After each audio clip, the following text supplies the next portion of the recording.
Hello and welcome to the channel once again.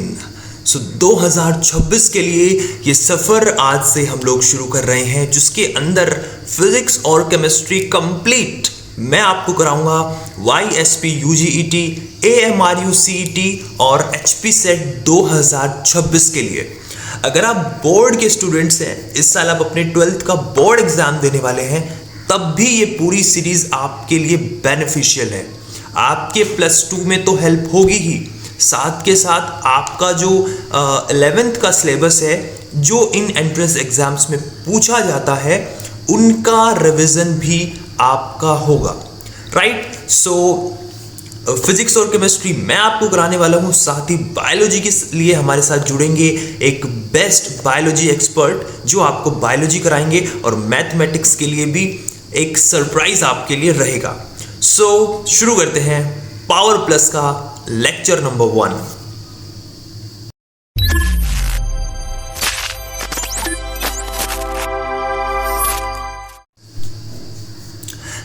तो हम शुरू कर रहे हैं। तो आपको क्या करना है, एक नोटबुक डेडिकेटेडली बनाना है इस सीरीज के लिए। उस नोटबुक का नाम ही आप रख दीजिए पावर प्लस, और लेक्चर 1 उसके ऊपर हेडिंग डाल दीजिए। और फिजिक्स और केमिस्ट्री मैं आपको कराऊंगा, तो उसकी टेंशन आपको नहीं लेनी है। बायोलॉजी अगर आपको पढ़ना है, तो उसके लिए हमारे साथ एक एक्सपर्ट जुड़ेंगे, वो आपको बायोलॉजी पढ़ाएंगे।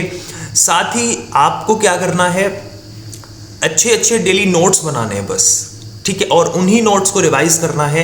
उसके एक्स्ट्रा अगर हमें कुछ लगेगा तो हम आप तक फॉरवर्ड ज़रूर करेंगे, ठीक है। लास्ट में एक अच्छा सा सरप्राइज आपके लिए है, सो वीडियो एंड तक ज़रूर देखना। एक बिगेस्ट रिवील, एक बिगेस्ट सरप्राइज आपके लिए लास्ट में है। राइट, सो हमने शुरू किया है इस पूरी जर्नी को केमिकल काइनेटिक्स नाम के एक भयंकर चैप्टर से, ठीक है।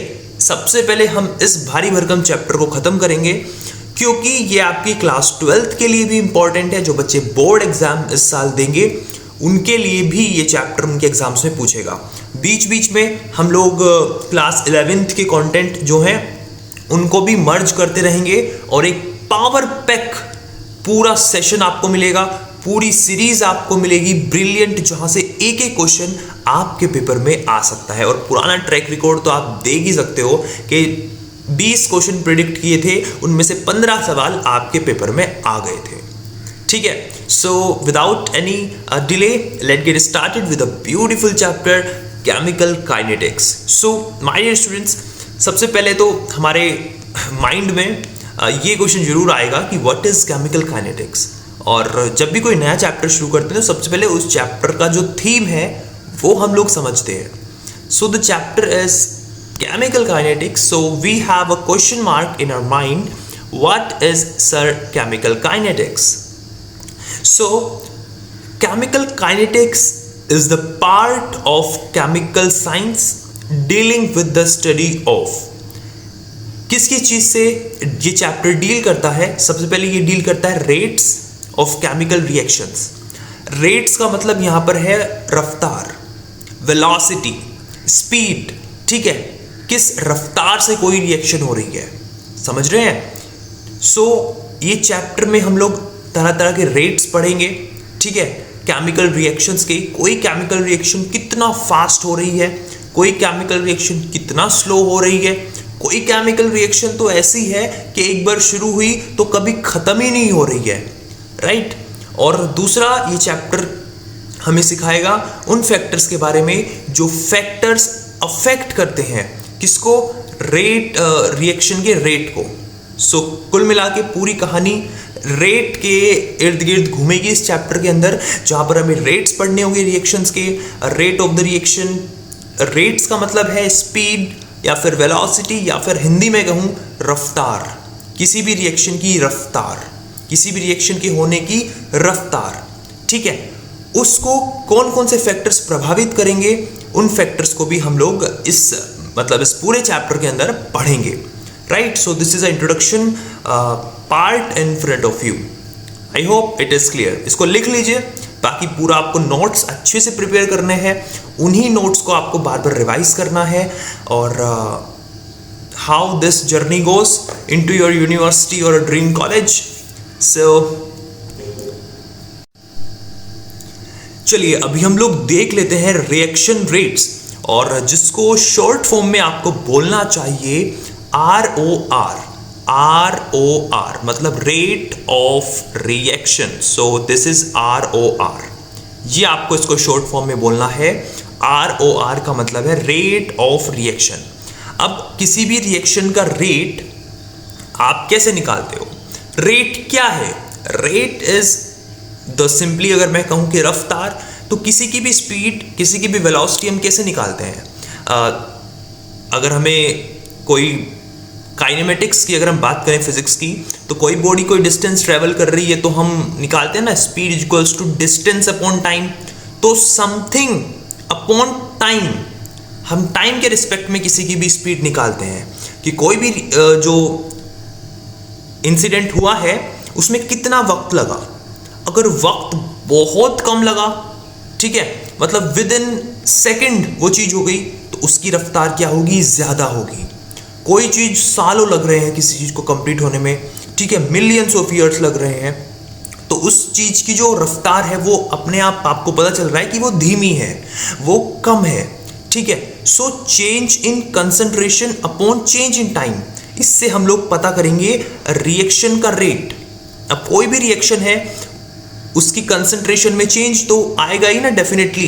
प्रोडक्ट रिएक्टेंट में बदला जाएगा, राइट? प्रोडक्ट में बदला जाएगा कौन? Reactant.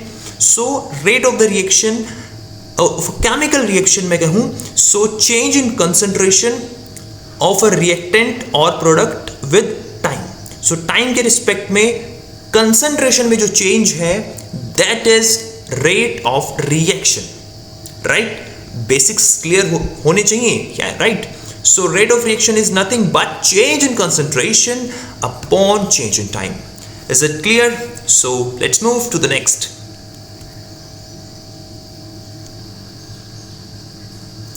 All right, so we have a reaction. Suppose, let me write down the reaction. Suppose A changes into B. मान लीजिए एक रिएक्शन हुई है और उस रिएक्शन के अंदर A जो है वो B में चेंज हो गया. A is the reactant and B is the product. अब रिएक्टेंट जो है वो प्रोडक्ट में चेंज हो रहा है. सर समझ पा रहे हैं? Reactant is changing into the product.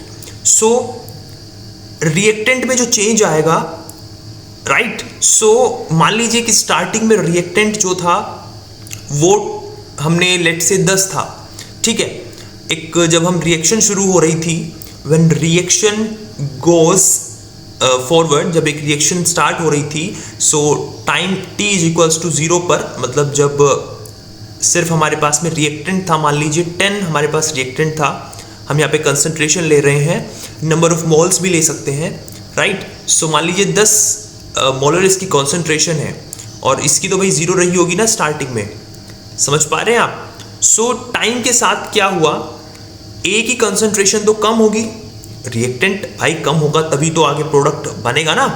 सो मान लीजिए time t is equals to 2 second. 2 second के बाद जो A की कंसंट्रेशन है वो हो गई आपकी 5, तो B की भी कितनी हो जाएगी?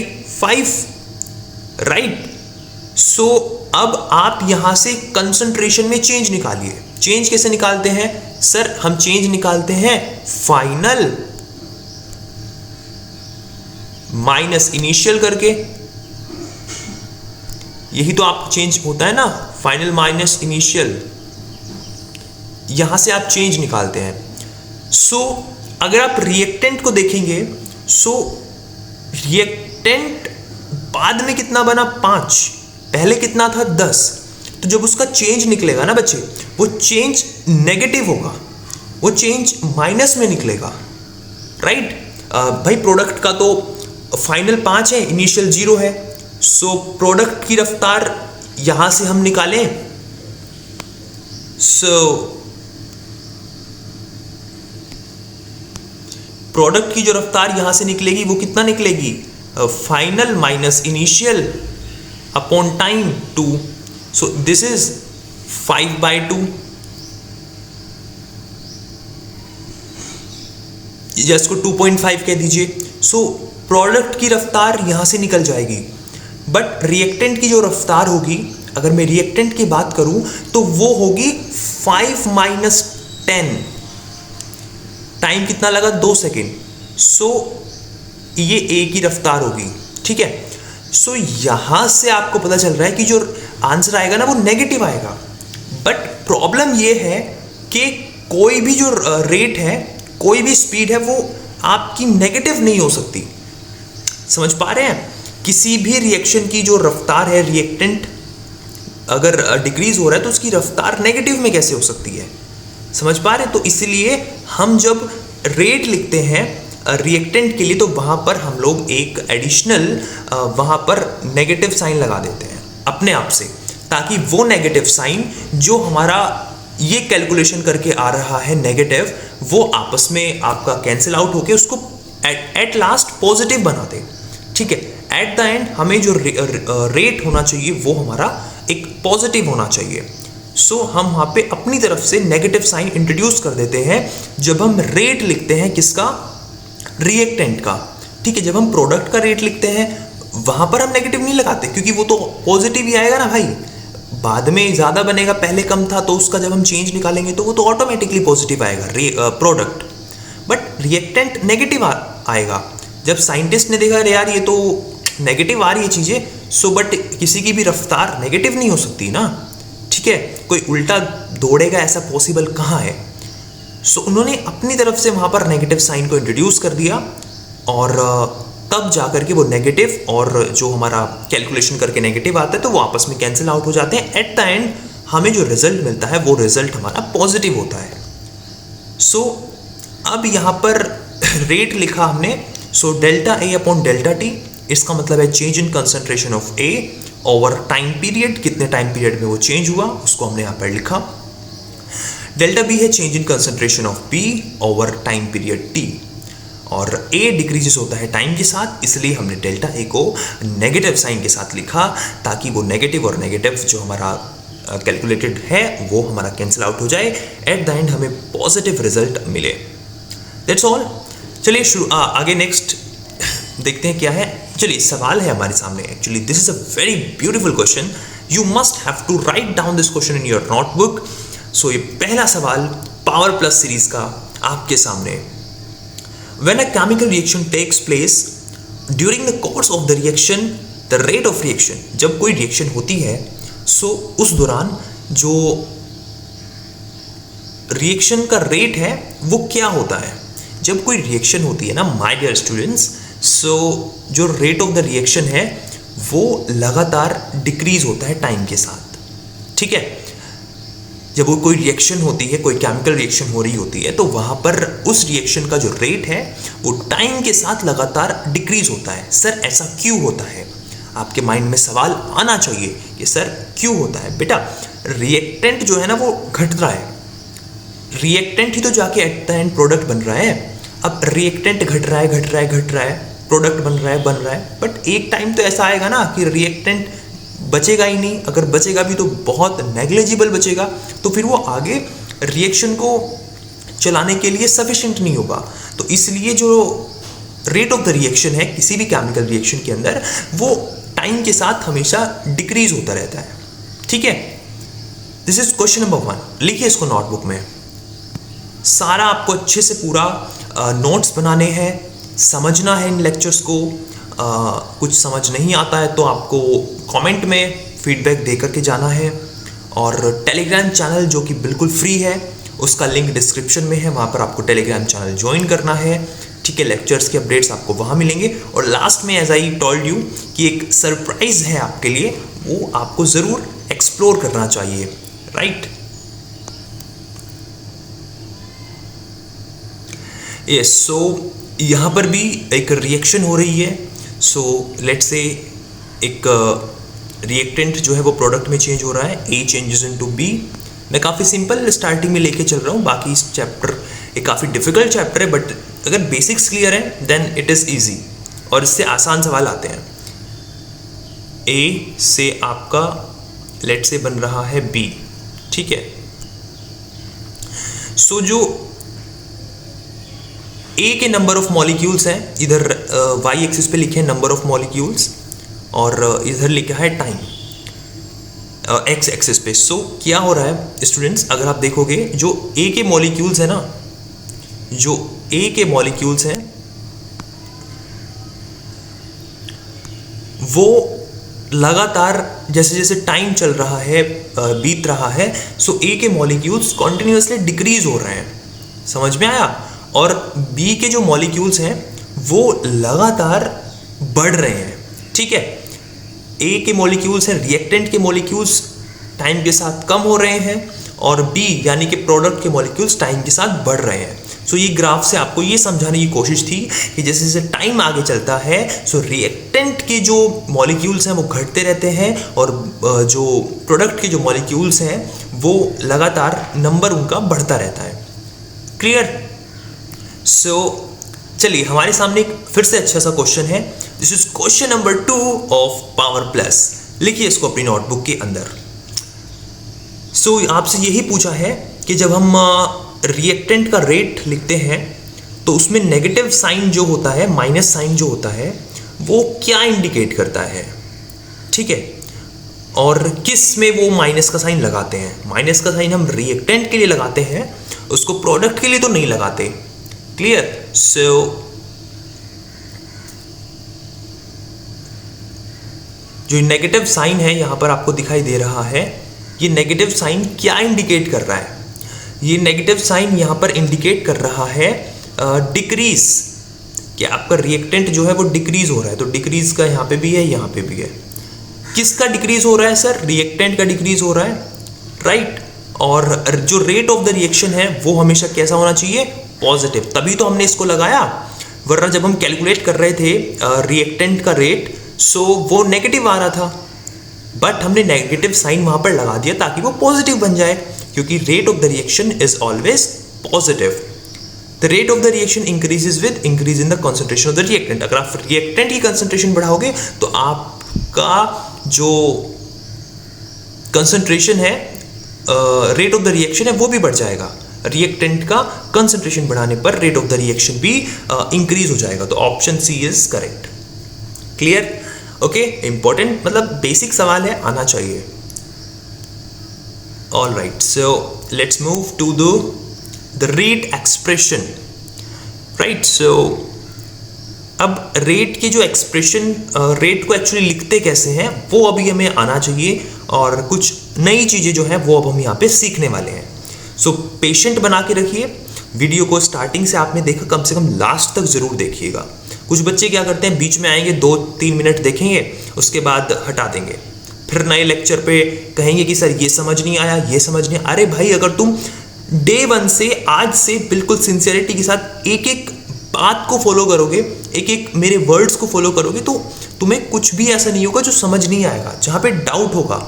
बाकी जब मैं आपको प्रैक्टिस शीट भेजूंगा, सारे सवाल आपसे बनेंगे, प्रीवियस ईयर क्वेश्चंस भेजूंगा वो भी आपसे लगेंगे। तो ट्रस्ट कीजिए प्रोसेस के ऊपर, स्टार्टिंग टू एंड देखिए और थोड़ा सा पेशेंस रखिए, राइट। एकदम से उतावले मत होइए, एकदम से कुछ परिवर्तन नहीं होता, उसमें समय लगता है। एग्रीड? ओके, सो यहां पर अब हम जिस रिएक्शन की बात करेंगे, अब हम बात करेंगे कि सर x और y मिलके क्या बना रहे हैं? z बना रहे हैं। सो अब हम इस रिएक्शन की बात यहाँ पे करेंगे। सो x और y यहाँ पर क्या है? रिएक्टेंट है, और z आपका यहाँ पे क्या है? प्रोडक्ट है, ठीक है। सो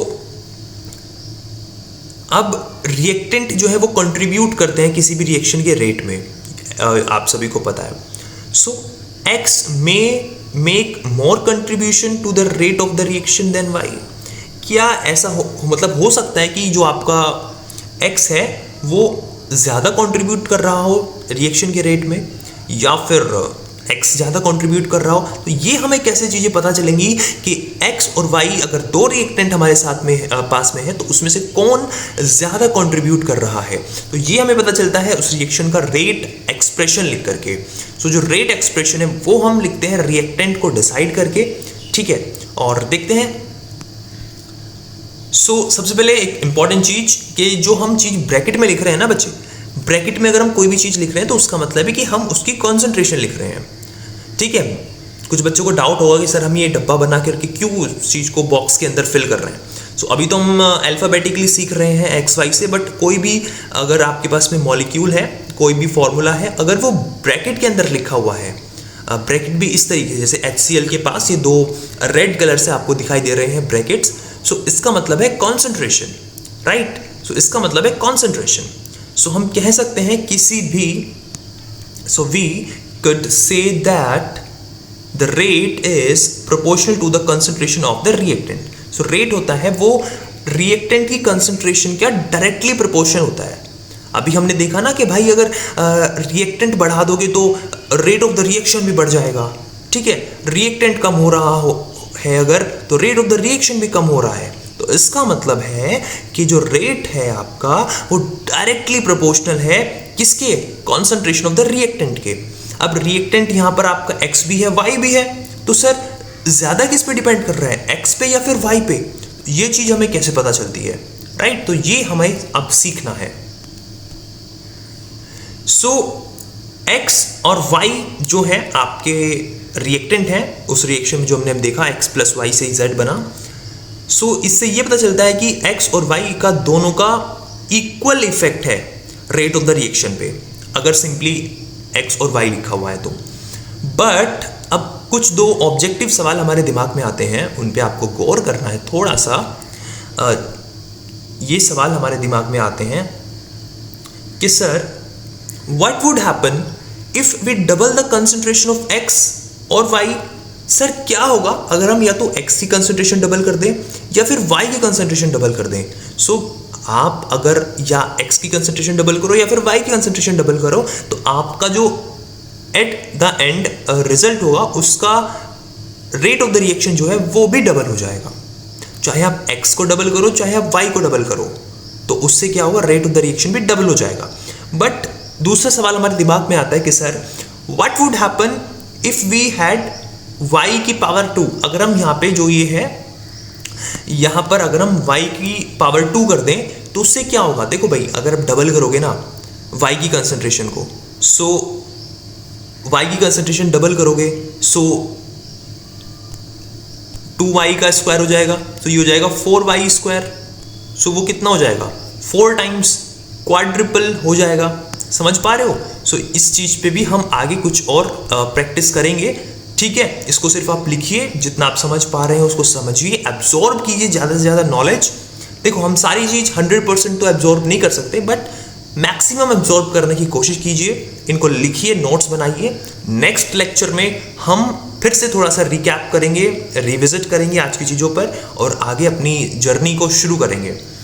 सो introducing power plus, your premium study group for toppers. देखो हमने एक ग्रुप बनाया है उन बच्चों के लिए जो सिंसियरली, पूरे मन से, पूरे डिवोशन के साथ 2026 के लिए पूरी शिद्दत से मेहनत करने को तैयार हैं, क्योंकि हम भी मेहनत करने को तैयार हैं और हमें आपकी तरफ से भी एफर्ट्स चाहिए। सो जब ये एक 2 वे कम्युनिकेशन होगा देन चीज़ें बेटर होंगी। अब कुछ बच्चे आएंगे, सीरीज में ज्वाइन होते हैं, देखते हैं, नहीं देखते हैं, सो हमें उससे कोई मतलब नहीं है, ठीक है। हम उन बच्चों के फ्यूचर के लिए रिस्पॉन्सिबल नहीं है। जो बच्चे हमारे साथ सिंसियरिटी से नहीं जुड़ रहे हैं, सो वो अपना फ्यूचर खुद उस चीज़ के रिस्पॉन्सिबल हैं कि उनके मार्क्स कितने आ रहे हैं। बट जो बच्चा हमारे गाइडेंस के अंदर, हमारी मेंटरशिप के अंदर पढ़ा है, उसका ब्रिलियंट रिजल्ट इस साल आया है। पिछले 2 साल से लगातार इन 2024 एंड इन 2025 मैक्सिमम सिलेक्शंस हुए हैं इस चैनल से, राइट। मेरे थ्रू, मतलब देखो क्रेडिट तो मैं नहीं लूँगा क्योंकि उनकी खुद की मेहनत होती है, बट मेरा कंट्रीब्यूशन रहा है उनको उनके ड्रीम कॉलेज तक पहुंचाने के लिए। जो कोर्स वो लेना चाहते थे उसके लिए उनको एलिजिबल बनाया, कट ऑफ से कहीं ज़्यादा उनके मार्क्स जो है वो निकल कर आए और एक ब्रिलियंट जो स्टूडेंट्स हैं वो कॉलेज में पहुंच रहे हैं, राइट। सो काफ़ी अच्छा लगता है कि जब हम उनकी सक्सेस में कंट्रीब्यूट करते हैं। सो इसीलिए हमने एक प्रीमियम व्हाट्सएप ग्रुप बनाया है जिसकी एंट्री फीस ओनली 49 रुपीज़ है। देखो यार, 50 रुपये में कोई अच्छा चॉकलेट नहीं मिलता, आपको 50 रुपये में एक बेस्ट आगे मूव करने का मौका मिल रहा है, जिसके अंदर डेली प्रैक्टिस पेपर जो मैंने आज आपको पढ़ाया, इससे रिलेटेड 10-15 सवाल आपको मिलेंगे जिनको आप एज अ होमवर्क प्रैक्टिस करेंगे। और फिजिक्स केमिस्ट्री मैं पढ़ाऊँगा, बायोलॉजी के लिए ऑलरेडी मैं हायर कर चुका हूँ, मैथमेटिक्स के लिए सर्च जारी है, और कोई भी इंपॉर्टेंट अपडेट होगा वहाँ पर आपको मिलेगा 24/7। सिर्फ आपको अपने डाउट का स्नैप खींच के भेजना है, लाइव वहाँ पर आप बात कर सकते हैं, ठीक है। टेक्स्ट का ऑप्शन अवेलेबल रहेगा। हर हफ्ते जूम पर आपके लिए हम गाइडेंस सेशंस लेकर के आएंगे, आपको कुछ मतलब स्ट्रेटेजी बताएंगे, टिप्स बताएंगे, प्रीवियस ईयर के क्वेश्चन पेपर्स वहाँ पर अपलोड करेंगे ताकि आप उन्हें एनालाइज कर सके, ठीक है। और कैसे जुड़ना है, ये QR कोड आपको दिखाई दे रहा है, सिंपली इस QR कोड को स्कैन करना है, या फिर ये जो नंबर है 6397306664, इस नंबर पर आप UPI पेमेंट भी कर सकते हैं, या फिर आप इस QR कोड को स्कैन कीजिए और इस नंबर पर 6397306664 पर अपना पेमेंट का स्क्रीनशॉट भेजिए। विदिन 5 मिनट्स आप उस ग्रुप में as a premium member add हो जाएंगे। तो वहाँ पर आपको बहुत बेनिफिट्स मिलेंगे, ट्रस्ट मी। मैं पर्सनली आपसे बात करूँगा, आपको टाइमली आपको मेंटोर किया जाएगा, ठीक है। मतलब एक मेंटरशिप के अंदर आप रहेंगे कि आपने आज का अपना जो टारगेट है वो कंप्लीट किया, आज आपने कितने क्वेश्चंस करे, आपको एक प्रॉपर टाइम टेबल मिलेगा कि आपको क्लासेस को किस तरीके से देखना है, कब कितने क्वेश्चन प्रैक्टिस करने हैं, पहले किन चैप्टर्स को करना है, इंपॉर्टेंट चैप्टर कौन कौन से हैं, फिजिक्स में कितने चैप्टर करने की हमारा मैक्सिमम स्कोर निकल के आए। सो बहुत सारी चीज़ें हैं। Join our family in just 49 rupees. It's a very basic price, ये इसलिए रखा है ताकि मैं उन बच्चों को ही चाहता हूँ जो सच में कुछ करने के लिए इंटरेस्टेड हैं, ठीक है। फ्री है हमारा टेलीग्राम चैनल, वहाँ पर आप देख ही सकते हो। बाकी उन बच्चों के लिए जो एक लेवल अप अपने आप को करना चाहते हैं और really they want something in their life. So मिलते हैं नेक्स्ट वीडियो लेक्चर नंबर 2 में। That's all for today. Thank you so much for watching. Please join this group. Screenshot लीजिए, इसका पेमेंट कीजिए 49 रुपीज़ इस QR कोड पर और इस व्हाट्सएप नंबर पर भेज दीजिए और जुड़ जाइए हमारी फैमिली के अंदर, ताकि हम बेटर तरीके से आपको मॉनिटर और आपको गाइड कर सकें। Right, all your queries will be solved here, don't worry. Thank you so much for watching the video.